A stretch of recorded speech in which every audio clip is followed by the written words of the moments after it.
हरे कृष्णा। मैं Navneet Vyasa astro channel में आप लोगों का फिर से बहुत बहुत स्वागत करता हूं। और आज हमारे साथ जुड़ गए हैं रिचा एस्ट्रो विजन से रिचा लूथरा जी। रिचा जी, आपका बहुत बहुत स्वागत है मेरे चैनल पे। धन्यवाद नवनीत जी। तो रिचा जी, आज किस टॉपिक पे आप विवेचन चाहेंगे?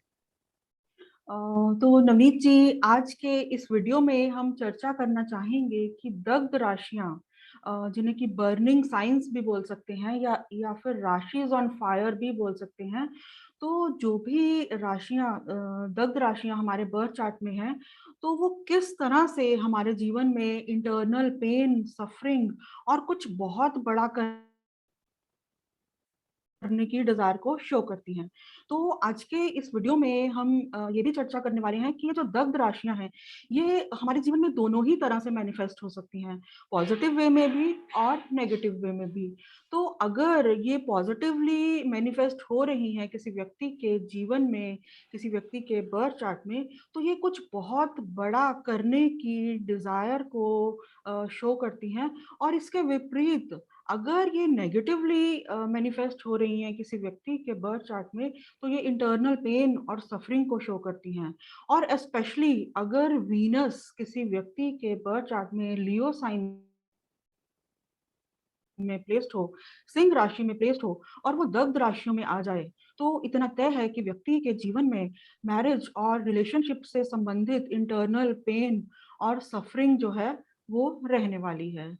तो नवनीत जी, आज के इस वीडियो में आप बताइए कि ये जो दग्ध राशियां हैं, इनकी प्रिडिक्टिव एस्ट्रोलॉजी में क्या इम्पोर्टेंस है और हम इन्हें किस तरह से फलित कर सकते हैं?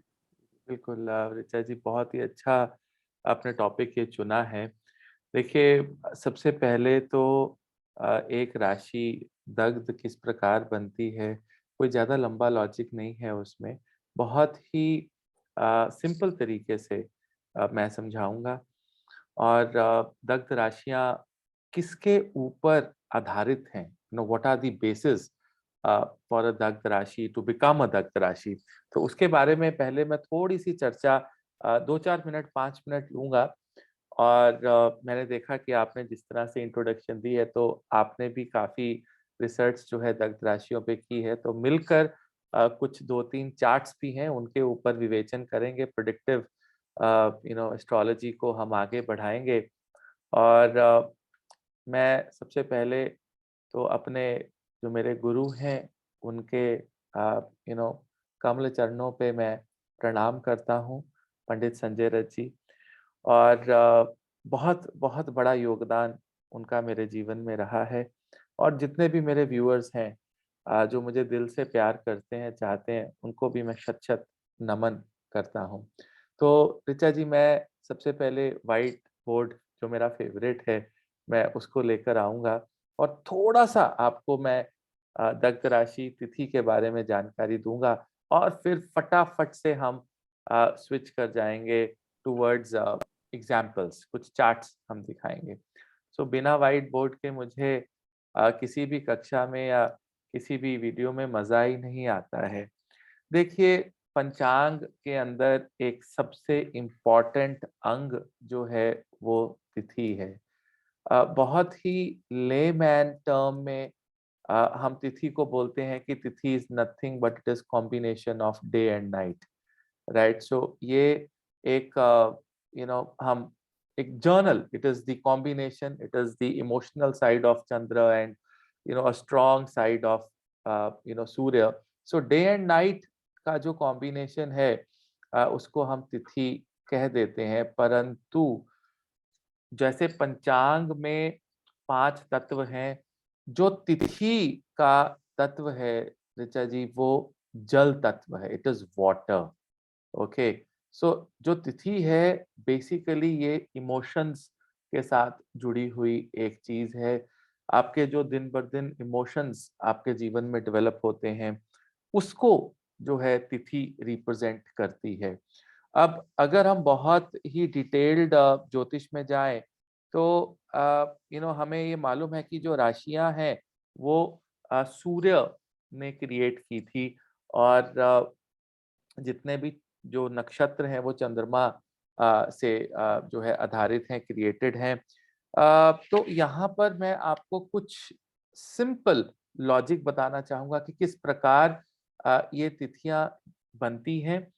देखिए, मान लीजिए कि यहाँ पर हमारे सूर्य देवता हैं और एक तिथि जो है वो चंद्रमा का 12 डिग्री का एक मूवमेंट है ऑन डेली बेसिस, राइट? सो मान लीजिए ये आपके सूर्य देवता हैं और हम यहाँ पर एक मूवमेंट लेकर आएँगे अ, चंद्र की। अब ये देखिए चंद्र की जो मूवमेंट है, मैं एक ऑर्बिट यहाँ पे पहले तो मैं यहाँ से एक सीधी लाइन यहाँ पर क्रिएट करूँगा। मान लीजिए ऋचा जी ये 0 डिग्री पे शुरू हो रहा है, हम यहाँ पे 0 डिग्री भी कह सकते हैं और यहाँ पर हम 360 डिग्री भी कह सकते हैं। ये जो पॉइंट जो है चंद्रमा सूर्य से जो शुरू हो रहा है और यहाँ से एक ऑर्बिट मैं जो है बना रहा हूँ और इस ऑर्बिट में जो चंद्रमा की मूवमेंट है, सो मैं चंद्र को भी यहाँ पर मैं ब्लू कलर में ले लेता हूँ। चंद्रमा जो है 0 से लेके 12 डिग्री, अब 12 डिग्री कैसे बना?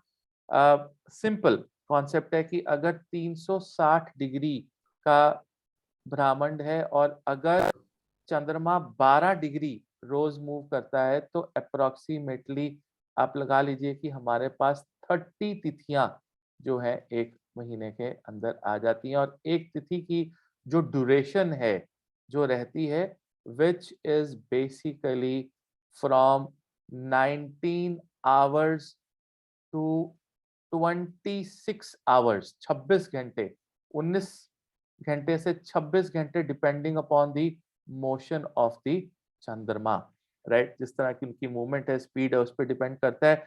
सो यहाँ पर 0 डिग्री से लेके जो ये बिल्कुल सेंटर निकला 180 डिग्री जो है, अब जब चंद्रमा यहाँ से मूव कर रहा है, आगे बढ़ रहा है 12 डिग्री, फिर 24, फिर 36। सो टेक्निकली तिथि का जो फॉर्मूला है, you know what is the formula for the तिथि? तिथि का जो फॉर्मूला है which is basically longitude of moon, minus the longitude of sun and divided by 12। So इस फॉर्मूला से हमें तिथि जो है निकलती है।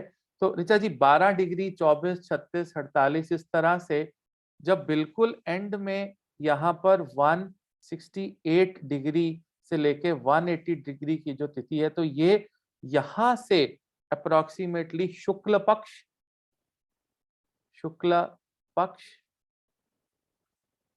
और कृष्ण पक्ष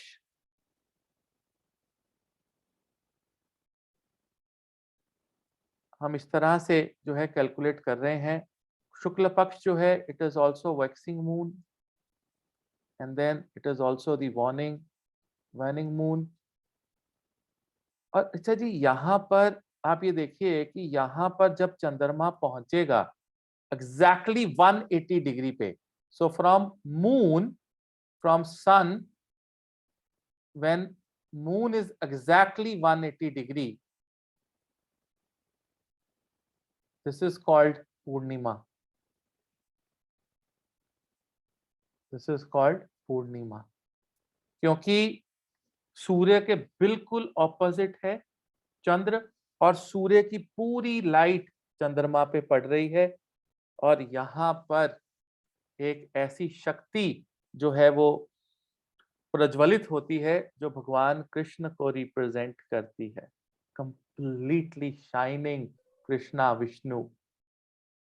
और यहाँ से जब हम आगे बढ़ते बढ़ते जाते हैं तो ये 15 जो तिथियां हैं इधर हैं, 15 जो है इधर हैं और यहाँ पर जब मून बिल्कुल चंद्रमा के ऊपर यहाँ पर आ जाता है तो that is called Amavasya, right? This is Amavasya and protector of Amavasya is nobody else but Shiva, माँ काली, राइट? ये अमावस्या की प्रोटेक्शन है। तो इसका आपको जब हम रेमेडीज बताएंगे, तो आपको समझ में आएगा कि एक्चुअल में अब हुआ क्या। पूरे ब्रह्मांड में 360 डिग्री पे यहाँ पर राशिज इन्वॉल्व हैं। देयर आर राशिज ऑल अराउंड, जो कि एक क्रिएटेड स्पेस जो हमने क्रिएट की है ऋचा जी। इसमें क्या है कि यहाँ पर तो सूर्य की सीधी रोशनी चंद्रमा पे पड़ रही है और यही सीधी रोशनी रिफ्लेक्ट होके सूर्य पे वापस जा रही है। ओके, लेकिन अगर यहाँ से सूर्य देवता की लाइट इस चंद्रमा पे रिफ्लेक्ट होगी जाएगी, तो वो रिफ्लेक्ट होके कहीं ना कहीं किसी ना किसी तिथि पे जाके पड़ेगी और वो जो लाइट है उस तिथि को बर्न कर देगी।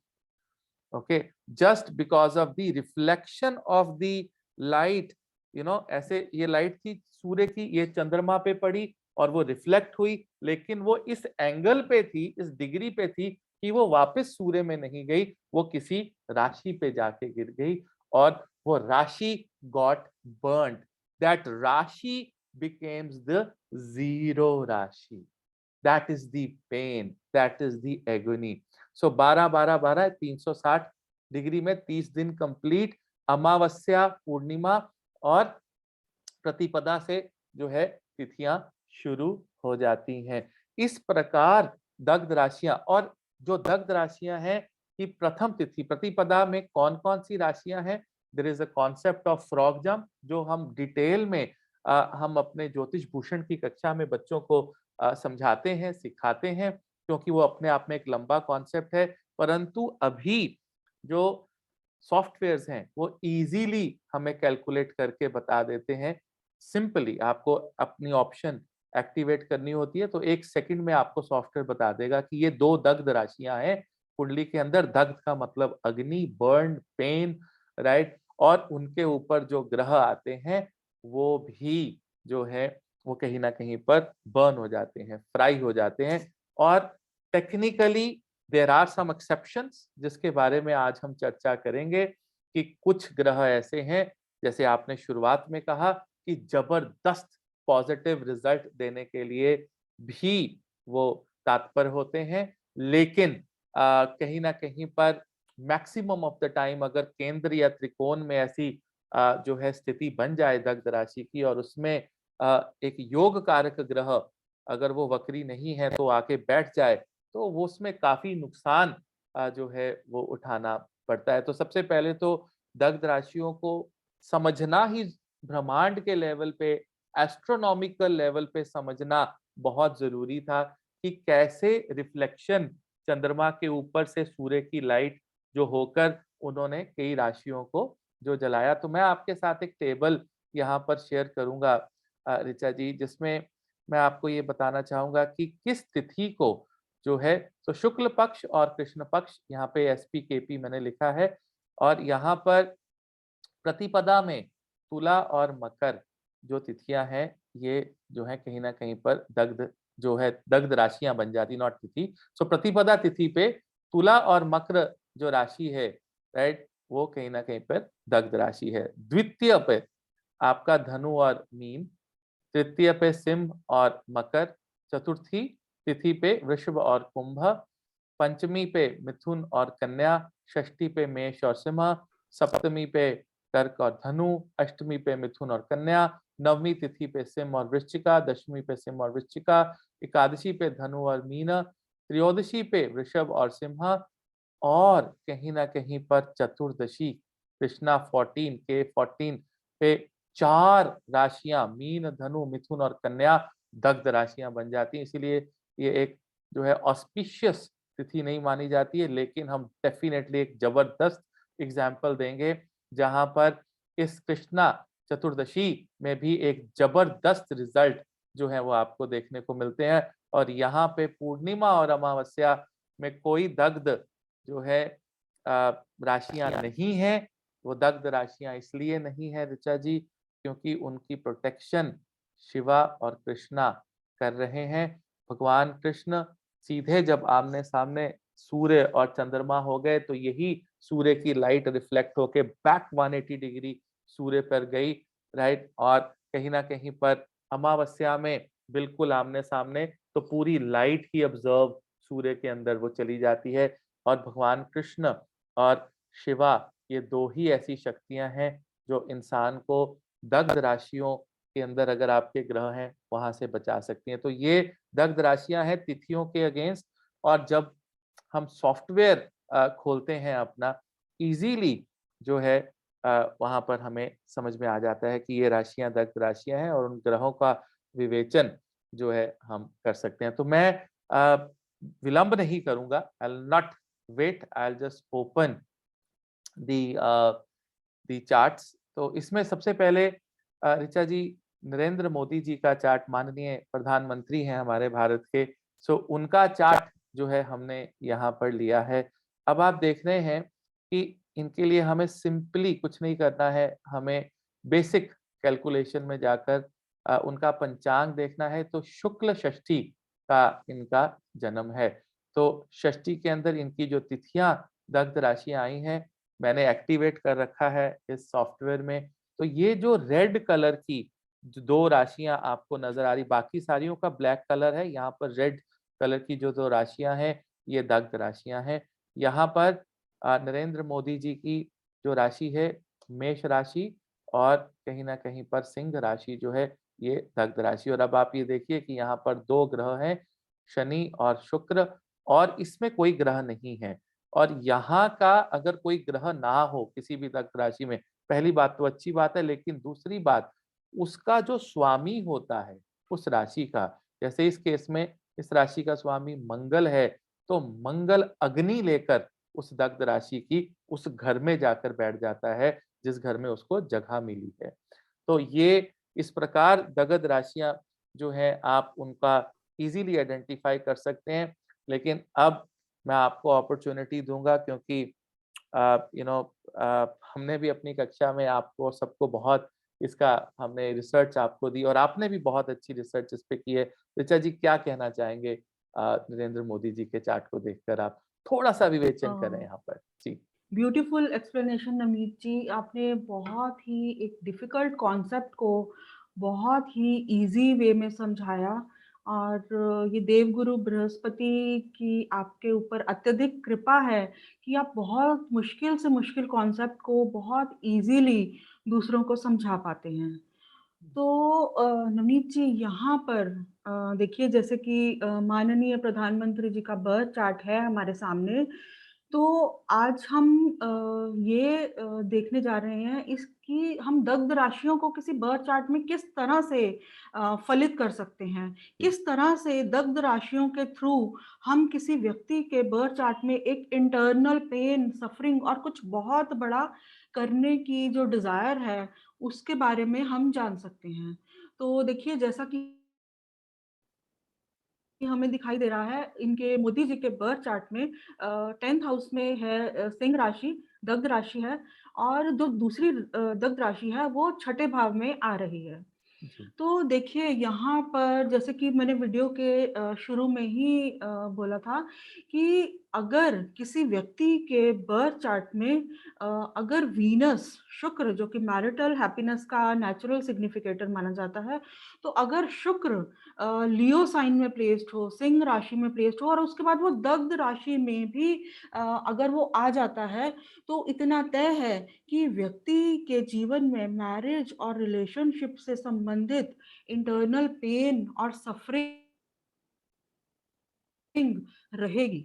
तो ये अगर वीनस लियो साइन में हो और उसके बाद दग्ध राशि में भी आ जाए, तो उसको हम इस तरह से फलित कर सकते हैं। और देखिए, यहाँ पर एक बहुत ही इंटरेस्टिंग चीज़ भी हमें दिखाई दे रही है कि ये जो दग्ध राशि है इनके बर्थ चार्ट में वो 10th हाउस में आ रही है। हम्म। तो 10th हाउस, तो देखिए प्रधानमंत्री का पद जिस लेवल तक वो पहुँचे हैं, वो एक काँटों का ताज है। जी। तो वो कोई फूलों की सेज नहीं है, वो एक हॉट सीट जी। है। तो इसे हम इस तरह से भी देख सकते हैं। तो इसके बाद मैं बात करना चाहूँगी उनकी जो दूसरी जो दग्ध राशि है, वो आ रही है छठे भाव में। तो छठे भाव से हम ये भी छठे भाव के एनालिसिस से हम ये भी जान सकते हैं कि कोई व्यक्ति अपने ओपोनेंट्स जो उसके विरोधी हैं, उनको कैसे टैकल कर सकता है।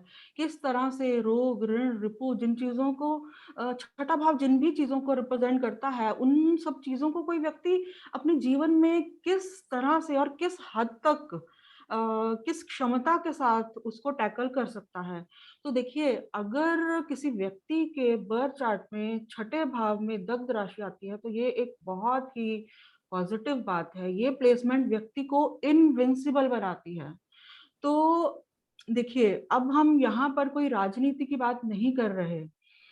मोदी जी की बहुत सी नीतियाँ या सही भी हो सकती हैं, गलत भी हो सकती हैं और उनके बहुत से विरोधी भी हैं। लेकिन जैसा कि हम जानते हैं कि अगर दग्ध राशि छठे भाव में आए तो वो व्यक्ति को इनविंसिबल बनाती है और मोदी जी के जो कट्टर विरोधी हैं, वो भी इस बात को ज़रूर मानेंगे कि कोई भी उनका चाहे उनके जीवन में कितनी भी कंट्रोवर्सीज़ क्यों ना रही हों, उनके साथ बहुत सी कंट्रोवर्सीज़ जो हैं वो जुड़ी भी रही हैं पॉलिटिकल लेवल पर। तो लेकिन उन कंट्रोवर्सीज़ के बावजूद कोई भी उनका ओपोनेंट, कोई भी विरोधी कभी भी उनका कुछ नहीं बिगाड़ पाया। वो हमेशा इनविंसिबल रहे हैं। तो अगर किसी व्यक्ति के बर्थ चार्ट में जो दग्ध राशि है वो छठे भाव में आ जाती है, तो हम ये भी कह सकते हैं कि उसके जो ओपोनेंट्स हैं, जो एनिमीज़ हैं, they may feel like burning in the frying pan. तो जी, उसके जो विरोधी हैं, जो उसके ओपोनेंट्स हैं, वो उसका कभी भी कुछ बिगाड़ नहीं पाते। तो ये जो दग्ध राशि है छठे भाव में अगर आ जाए तो ये व्यक्ति को के जीवन में बहुत पॉजिटिव वे से काम करती है। तो यहाँ पर मैं एक और चीज़ एक्सप्लेन करना चाहूँगी कि देखिए, जो छठा भाव है उसमें जो दग्ध राशि है उसका स्वामी है मंगल, जो कि चला गया है फर्स्ट हाउस में। तो मंगल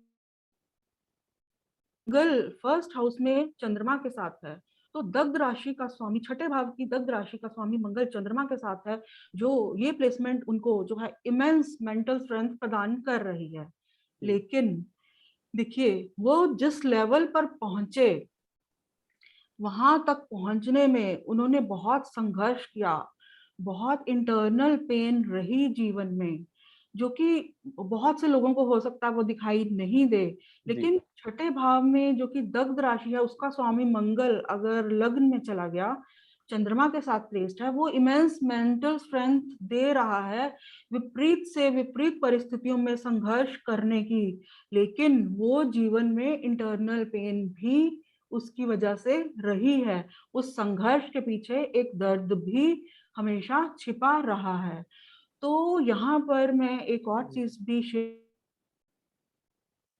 करना चाहूँगी कि देखिए जैसे मोदी जी के बर्थ चार्ट में जो दग्ध राशि है, एक दग्ध राशि छठे भाव में आ रही है, तो इसी तरह से नेहरू जी और महात्मा गांधी जी के बर्थ चार्ट में भी एक दग्ध राशि जो है, वो छठे भाव में प्लेस्ड है। जी, तो ये जो सिचुएशन है, हालाँकि महात्मा गांधी और नेहरू जी के साथ भी बहुत सी कंट्रोवर्सीज़ जुड़ी रही हैं, लेकिन ये हम सभी जानते हैं कि कोई भी उनका विरोधी उनका कुछ ज़्यादा कुछ बिगाड़ नहीं पाया।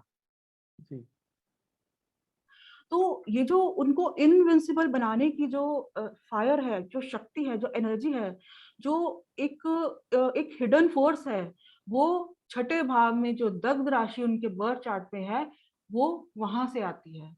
तो इसी तरह से जो दग्ध राशियाँ हैं हमारे जीवन में दोनों ही चीज़ों को शो करती हैं, इंटरनल पेन को भी, सफरिंग को भी और कुछ बहुत बड़ा करने की डिज़ायर को भी। जी, जी, जी। अब तो जैसे एक चीज़ और मैं यहाँ पर ऐड करना चाहूँगा ऋचा जी, जैसे इनका शनि भी दग्ध राशि पे है। शनि यहाँ पर तृतीय भाव का स्वामी है, चतुर्थ भाव का स्वामी है। तृतीय भाव नए वेंचर्स का भाव होता है। कोई भी आप बिल्कुल। नया वेंचर या कोई भी नया स्टार्टअप आप करना चाहते हैं, तो तृतीय भाव उसका है और वह उसका स्वामी दग्ध राशि पे बैठा और आप जब-जब देखिए मोदी जी ने कुछ भी नया शुरुआत करने की कोशिश की है, चाहे वो सही हो या गलत हो, उसपे मैं नहीं कमेंट करूँगा। लेकिन एक आगजनी, एक बर्निंग पूरे देश में जो है आपको नज़र आई और हमारे गुरुजी मेरे कहते थे कि नवनीत शनि जो है वो मंदी हो जाता है, दग्ध राशि के ऊपर। तो टेक्निकली जैसे एक आग के ऊपर जो है दबा के लुक का काम करते हैं ना, जो लुक पड़ बिल्कुल, जाती है सड़क पे, तो उस तरह का जो है ये काम करता है और लोग जम के बैठ जाते हैं उसके अगेंस्ट, जो वो चीज़ है। तो ये पॉज़िटिविटी और नेगेटिविटी ऋचा जी दग्ध राशियों में हैंड इन हैंड चलती है। और मोदी जी की पर्सनल लाइफ़ के बारे में तो सब जानते हैं कि वो पर्सनल मैरिज जो है वो फीमेल जो फैक्टर है वो हमेशा जो है वो एब्सेंट रहा है, वीक रहा है कुंडली के अंदर। तो वो एक तरह से स्ट्रेंथ भी है और एक तरह से something which is not complete वो भी है। तो ये दोनों चीज़ें जो है यहाँ पर रिप्रेज़ेंट करता है ऋचा जी। बिल्कुल। तो नवनीत जी, अगर आप चाहें, तो हम आपके बर्थ चार्ट में भी जो दग्ध राशियाँ हैं, उन्हें फलित कर सकते हैं और ये जान सकते हैं कि जो आपके जीवन में जो इंटरनल पेन है, जो सफ़रिंग है, कुछ बड़ा करने की डिज़ायर है, वो कैसे रिफ्लेक्ट होती है। जी, ऋचा जी ये मेरा चार्ट है और धन्यवाद नवनीत जी। जी, तो आप बताएँ आपको क्या इसमें से क्या फलित करेंगे आप? बिल्कुल। तो देखिए, हमें जैसे कि 2 राशियाँ रेड कलर में दिखाई दे रही हैं। जी, एक जगह पे जी, 9 नंबर लिखा है, दूसरी जगह पे 12, एक 9वें भाव में है और एक 12वें भाव में। तो देखिए, जी, 12वाँ भाव और ये दोनों ही गुरु की राशियाँ हैं। तो जी, 12वाँ भाव, जैसा कि हम जानते हैं कि वो स्पिरिचुअलिटी और चैरिटी को भी रिप्रेज़ेंट करता है, मोक्ष को रिप्रेज़ेंट करता है। तो इसी तरह से अगर हम 9वें भाव की बात करें, तो जिसे कि भाग्य स्थान भी कहा जाता है, तो 9वाँ भाव जो है, वो हमारे जीवन में रिप्रेज़ेंट करता है धर्म को, स्पिरिचुअलिटी को, गुरु को और हायर लर्निंग को। जी, तो देखिए, जैसा कि सभी जानते हैं कि आप ज्योतिष के क्षेत्र में क्यों आए? तो ये दोनों राशियाँ कैसे आपके जीवन की इंटरनल जो पेन है, उसको शो करती हैं। तो देखिए, जैसे कि आपने बहुत सी ज्योतिष की जैसे अनएथिकल प्रैक्टिसेज़ देखी और उसकी वजह से आपके जीवन में एक मन में एक बर्निंग डिज़ायर थी, एक इंटरनल पेन थी, जिसकी वजह से एक बर्निंग डिज़ायर क्रिएट हुई ज्योतिष को एक बहुत ही लॉजिकल और साइंटिफिक वे से एक्सप्लेन करने की। और जैसा कि आप कर भी रहे हैं, चाहे वो वीडियोज़ के थ्रू हो, चाहे वो क्लासेस के थ्रू हो या कंसल्टेशंस के थ्रू हो, तो उस सब के पीछे जो सोर्स ऑफ एनर्जी है, जो राशिज़ ऑन फायर हैं, वो गुरु की ये दोनों राशियाँ हैं, सैजिटेरियस और पाइसेस। और यहाँ पर एक और इंटरेस्टिंग बात जो है वो भी देखिए कि इन दोनों गुरु की इन दोनों राशियों का जो स्वामी है जुपिटर, देवगुरु बृहस्पति, वो आपके बर्थ चार्ट के छठे भाव में प्लेस्ड हैं शनिदेव के साथ और धर्म कर्म अधिपति योग का निर्माण कर रहे हैं। तो देखिए, जो दग्ध राशियों का स्वामी ग्रह छठे भाव में जाना, ये प्लेसमेंट किसी व्यक्ति को जीवन में अगर ऐसी किसी भी इस तरह की कोई भी प्लेसमेंट अगर किसी व्यक्ति के बर्थ चार्ट में हो, तो वो प्लेसमेंट उस व्यक्ति को इनविंसिबल बना सकती हैं। तो आपके जितने भी विरोधी हों, अगर इस तरह की प्लेसमेंट किसी व्यक्ति के बर्थ चार्ट में है, तो वो कितना भी मतलब कुछ भी नेगेटिव सोच सकते हैं, लेकिन फाइनली हम ये बोल सकते हैं कि they may feel like burning in the frying pan. मतलब जी, ये जो प्लेसमेंट है, दोनों दग्ध राशियों का स्वामी जुपिटर का छठे भाव में प्लेस्ड होना, ये आपको इनविंसिबल बनाता है। जी, तो दग्ध जी। राशियों का स्वामी जुपिटर का छठे भाव में प्लेस्ड होना, विरोधी इस स्थिति में कभी भी किसी व्यक्ति का कुछ भी बिगाड़ नहीं पाते। ये चीज़ मैंने ऋचा जी अपने जीवन में पर्सनली एक्सपीरियंस किया है कि जब भी बहुत निंदा की गई या जब भी बहुत ज़्यादा विरोध किसी बात का किया गया, तो कहीं न कहीं पर मुझे लगता है कि भगवान शिव ने और मेरे कृष्णा ने इस प्रकार से शक्ति दी मुझे, चाहे वो शक्ति मेरी वाणी में हो, बुद्धि में हो, कुछ भी हो, लेकिन परमात्मा की दया इतनी रही कि जो दुश्मन हैं, रोग हैं, शत्रु हैं, वो जीवन में बृहस्पति की वो अग्नि जो है, वो इतनी ज़्यादा अंदर रही है। और ये चीज़ आपने बिल्कुल ठीक कही ऋचा जी की अगर दग्ध राशियां जो हैं 6, 8, 12 घरों में हो या दग्ध राशियों के स्वामी 6, 8, 12 में चले जाएं तो वो दुश्मनों को, हिडन दुश्मनों को, सरप्राइज देने वाले दुश्मनों को और काम, क्रोध, लोभ को खत्म कर देती हैं।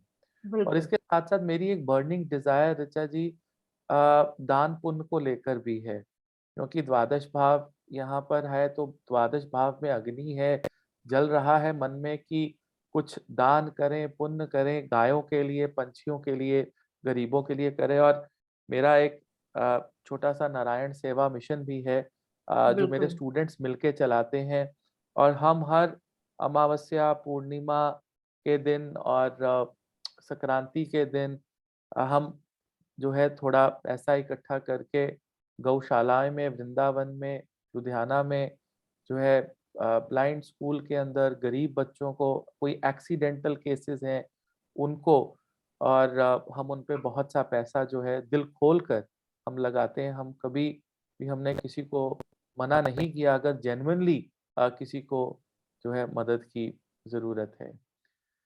ऋचा जी एक चार्ट मेरे पास और है ये है जेफ बेज़ोस और इनको कौन नहीं जानता बिल्कुल। अमेज़न के he is the co-founder founder of the not the co-founder but the founder of the Amazon और इनकी मैंने एग्ज़ाम्पल यहाँ पे इसलिए लेना चाहता था क्योंकि इनकी अगर हम बेसिक कैलकुलेशन पे अगर हम जाते हैं, तो इनका जन्म जो है कृष्णा चतुर्दशी का K14 जो कि सबसे एक यू नो इनऑस्पिशियस राशि मानी जाती है, उसका जन्म है जिसके कारण 4 राशियाँ जो है यहाँ पर दग्ध राशियाँ बनी है 3, 6, 9 और 12 तो ऋचा जी मैं यहाँ पर आपका थोड़ा-सा विवेचन चाहूँगा, आप क्या इंटरप्रेट करते हैं यहाँ पे? अ, धन्यवाद नवनीत जी।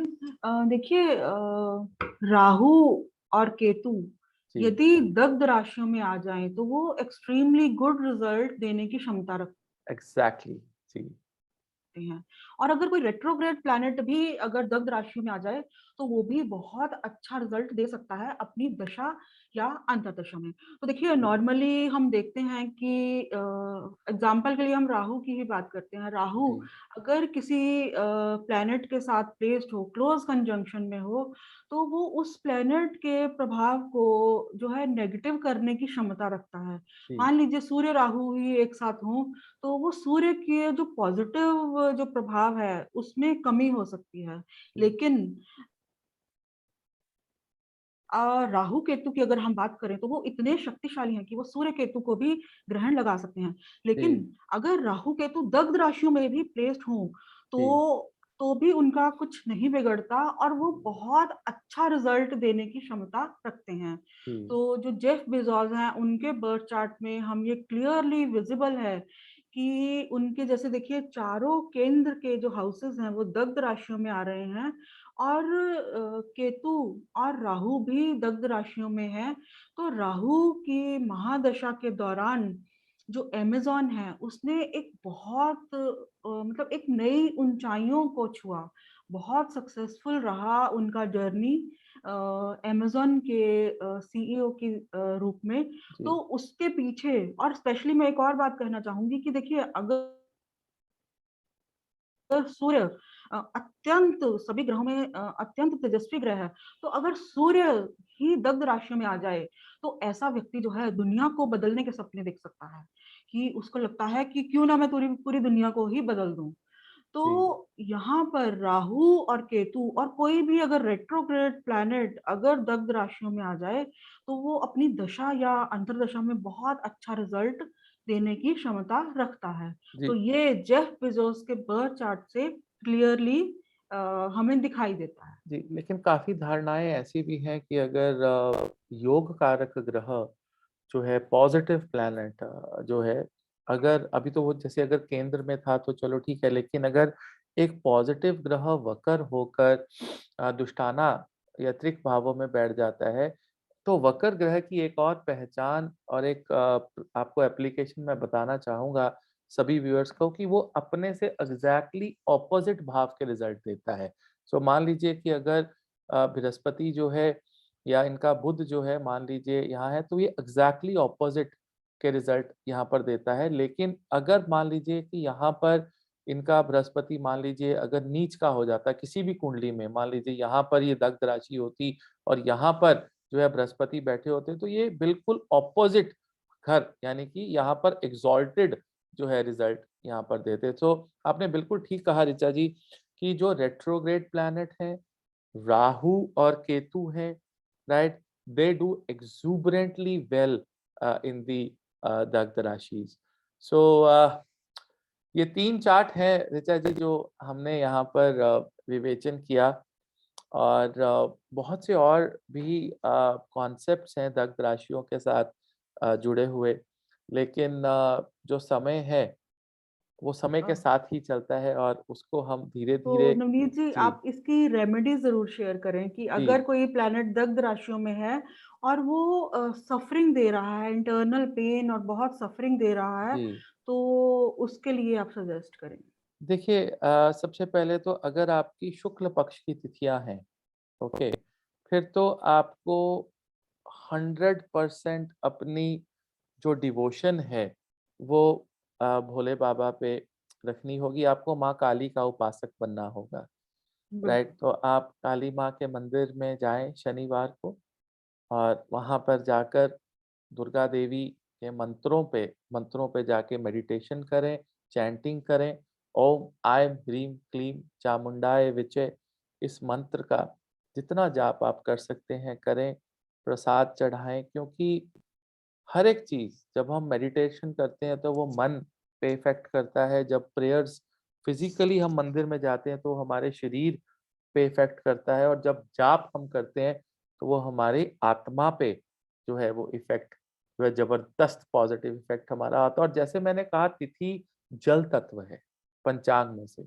जल तत्व इमोशन एक बिल्कुल। बर्निंग इमोशन है, बर्निंग जो डिज़ायर है और उसको भोले बाबा ठीक करते हैं और अगर आपकी तिथियाँ कृष्ण पक्ष की हैं, तो आपको निस्संदेह जो है भगवान कृष्ण का उपासक होना चाहिए।